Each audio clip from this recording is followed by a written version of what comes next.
இஸ்ரேலினுடைய 2 முக்கிய கமாண்டர்களை ஹிஸ்புல்லா அளித்துள்ளது. இதுதான் இன்றைய தினம் மிகவும் முக்கியமான ஒரு விடயம். அந்த விடயம் தொடர்பாகவும் மேலும் பல விடயங்கள் தொடர்பாகவும் இன்று நாங்கள் பார்க்க இருக்கின்றோம். கடந்த சில நாட்களாக பாரிய அளவிலான தாக்குதல்கள் எதுவும் இஸ்ரேலினால் பலஸ்தீன் மீதும் ஹிஸ்புல்லாவினால் வடக்கு இஸ்ரேல் மீதும் பாரிய அளவிலான தாக்குதல்கள் எதுவும் நடக்காத ஒரு நிலையிலே மீண்டும் இஸ்ரேல் மத்திய காசாவில் உள்ள அகதிகள் முகாம் மீது பாரிய தாக்குதல் ஒன்றை நடத்தி இருக்கின்றன. அங்கிருந்த அப்பாவி 18 பேர் உயிரிழந்துள்ளனர். இதிலே 14 குழந்தைகள் என்பது குறிப்பிடத்தக்க ஒரு விடயமாக காணப்பட்டு கொண்டிருக்கின்றது. மேலும் சில தளங்களை தாங்கள் தாக்கியிருப்பதாகவும் அதிலே 150 ஹமாஸ் போராளிகள் அழித்து விட்டதாகவும் இஸ்ரேல் உத்தியோகபூர்வமாக அறிவித்துள்ளது.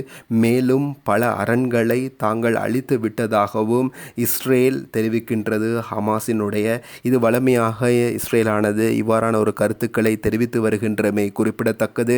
அதாவது பலஸ்தீனுடைய இந்த சிறு அமைப்பினை அழிப்பதற்கு இவ்வளவு காலம் எடுக்கின்றமையே இஸ்ரேலுக்கு ஏற்பட்டிருக்கின்ற தோல்வி.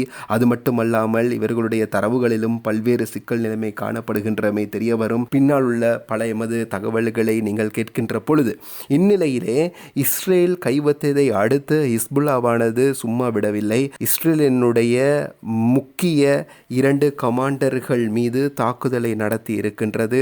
அதிலே 210வது கோலான் படை பிரிவை சேர்ந்த 2 முக்கிய அதிகாரிகள் உயிரிழந்திருக்கின்றார்கள். அவர்களுடைய புகைப்படங்களை கூட தற்பொழுது ஹிஸ்புல்லா வெளியிட்டிருக்கின்றமை குறிப்பிடத்தக்கது. இப்பொழுது நிலைமையானது மிகவும் மோசமான ஒரு நிலைமையை அடைந்து கொண்டிருக்கின்றது. இந்நிலைமைக்கு முக்கியமாக நாங்கள் குறிப்பிட்டு சொல்ல வேண்டும், இஸ்ரேலே காரணமாக ஆகிக் கொண்டிருக்கின்றது. மேலும் மேலும் தாக்குதல்களை அதிகரித்து அந்த தாக்குதல் மூலமாக இஸ்ரேலுக்கு பாரிய அளவிலான இழப்புகள் தொடர்ச்சியாக ஏற்பட்ட வண்ணம் இருக்கின்றமை குறிப்பிடத்தக்கது. இந்நிலையிலே கடந்த அக்டோபர் மாதம் முதல் இஸ்ரேல் மீது ஹிஸ்புல்லா ஏவிய ஏவுகணைகளின் எண்ணிக்கையை இஸ்ரேல் வெளியிட்டிருக்கின்றது. அதிலே 5300 ஏவுகணைகளை தங்கள் மீது ஏவியிருப்பதாகவும் இதிலே வெறும் 32 பேர் உயிரிழந்திருப்பதாகவும் தெரிவிக்கின்றது. இந்நிலைமையை இந்த அறிவிப்பை கேட்ட சர்வதேச வல்லுநர்கள் தற்பொழுது சிரிக்காத குறையாக அவர்கள் இந்த தரவுகளை ஏற்க மறுக்கின்றமை குறிப்பிடத்தக்கதாக காணப்பட்டு கொண்டிருக்கின்றது.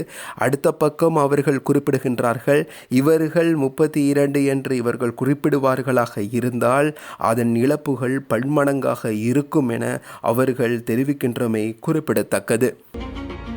Welcome to Amazon College and Amazon Campus, the future of modern education.